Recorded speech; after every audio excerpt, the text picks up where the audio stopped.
Oke, Assalamualaikum warahmatullahi wabarakatuh.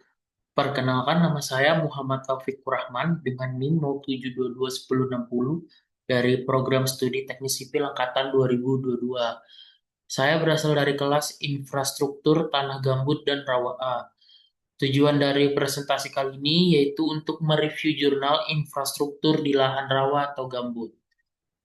Oke, untuk outline pembahasan ada empat, yaitu gambaran umum dan tantangan infrastruktur rawa gambut, ada investigasi geoteknik dan kebutuhan infrastruktur rawa, ada teknik konstruksi dasar dan strategi, ada desain dan metode perbaikan tanah. Mungkin ini lebih ke arah tema pembahasan yang akan kita bahas nanti.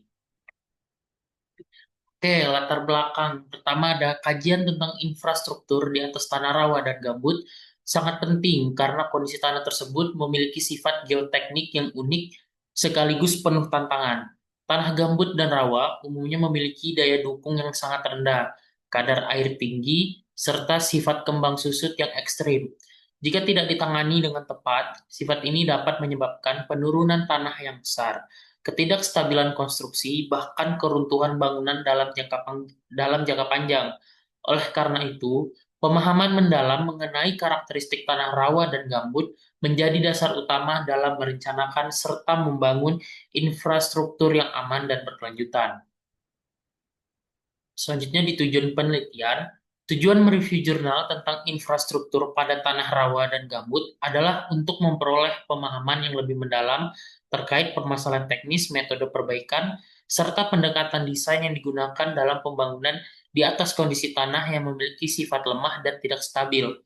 Melalui kajian jurnal, kita dapat mengetahui perkembangan terbaru dari penelitian maupun praktik di lapangan, sehingga bisa menjadi dasar dalam mengidentifikasi solusi yang efektif dan inovatif. Metode pencarian literatur ada basis data, kata kunci, dan tahun publikasi. Selanjutnya, untuk jurnal pertama, kajian ospek geoteknik pembangunan infrastruktur jalan di Kota Merauke, Papua Selatan. Jurnal Kajian Aspek Geoteknik Pembangunan Infrastruktur Jalan di Kota Merauke, Papua Selatan oleh Frankie Lapian dan Swastika Winduwardani membahas analisis kondisi tanah lunak di Merauke yang berpengaruh terhadap pembangunan jalan. Penelitian ini menggunakan pendekatan deskriptif, kuantitatif dengan studi kasus pada beberapa ruas jalan utama.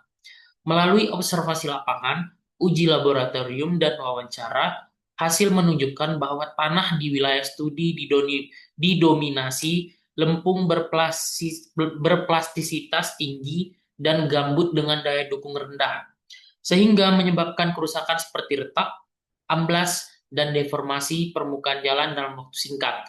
Metode konstruksi yang digunakan masih konvensional, tanpa perbaikan tanah, sehingga tidak mampu menahan beban lalu lintas. Penelitian ini merekomendasikan penerapan teknik perbaikan seperti preloading dengan PVD, stabilisasi kimia, penggunaan geosintetik, dan sistem drainase yang baik. Kesimpulannya, kondisi geoteknik Merauke menuntut penerapan teknologi perbaikan tanah agar jalan yang dibangun lebih stabil, tahan lama, dan efisien. Selanjutnya untuk jurnal kedua, ada desain penanganan jalan untuk mendukung pembangunan infrastruktur nasional di Merauke. Jurnal berjudul Desain Penanganan Jalan untuk mendukung pembangunan infrastruktur nasional di Merauke, karya Frankie Lapian membahas strategi desain perkerasan jalan pada wilayah dengan kondisi tanah lunak di Kabupaten Merauke, Papua. Penelitian ini dilakukan untuk menentukan rancangan yang tepat dalam penanganan daerah genangan dan galian pada ruas jalan Bupul, Erambu, Sota, serta Boven, Digol, Maroke, Muting. Hasil investigasi lapangan menunjukkan bahwa sebagian besar area penelitian memiliki karakteristik tanah lempung, lunak, dan rawa dengan daya dukung rendah serta tingkat penurunan tinggi, yang sering menyebabkan kerusakan jalan akibat genangan air dan penurunan tanah diferensial. Berdasarkan hasil pengujian dan pengamatan, peneliti merekomendasikan desain konstruksi berupa peninggian badan jalan minimal 50 cm di atas muka air banjir. Penggunaan lapisan pondasi dan perkerasan yang sesuai seperti kombinasi ACWC, ACBC, AC base, serta lapisan fondasi soil cement (CTB) atau CTSB, disertai sistem drainase memadai dan kemiringan lereng 1:3 untuk stabilan tanah.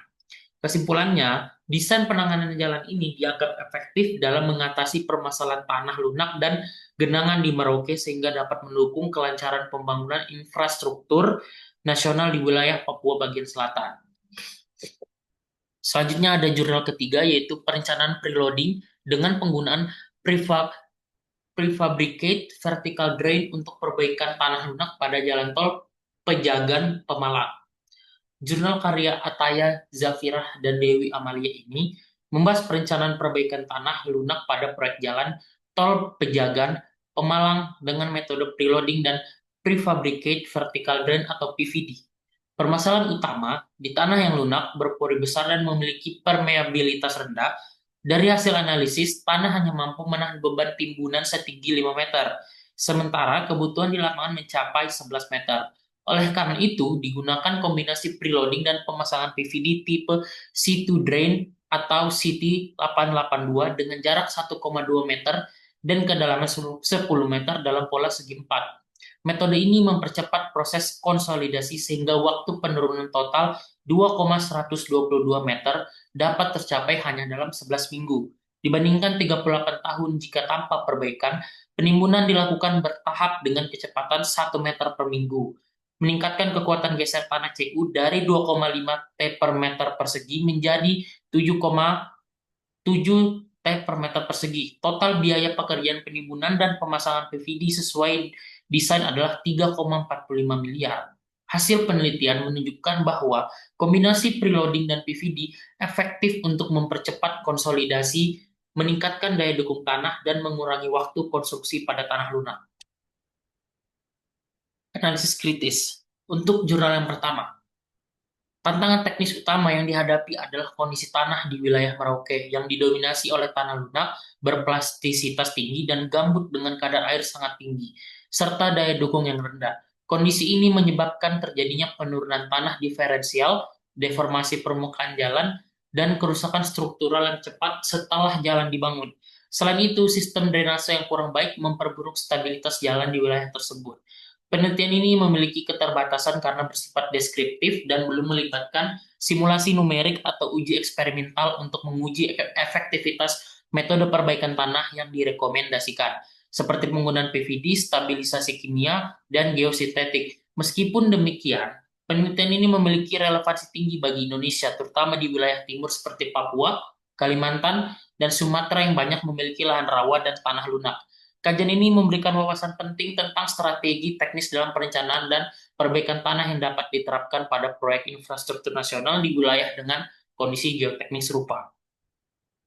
Selanjutnya untuk jurnal kedua, menyoroti tantangan teknis dalam mendesain jalan di daerah dengan kondisi geografis ekstrim, curah hujan tinggi dan tanah lunak. Tantangan utamanya terletak pada bagaimana merancang lapisan perkerasan serta kemiringan lereng jalan agar tahan terhadap genangan air dan penurunan tanah. Penelitian ini terbatas terhadap alternatif material atau struktur yang diusulkan, serta belum disertai analisis ekonomi terkait efisiensi biaya konstruksi. Namun demikian, penelitian ini sangat relevan bagi Indonesia karena banyak daerah dengan kondisi serupa, terutama di kawasan rawa atau pesisir seperti Papua dan Kalimantan. Hasil penelitian ini memberikan acuan penting dalam perencanaan teknis pembangunan jalan nasional yang berkelanjutan dan tahan terhadap kondisi lingkungan ekstrim.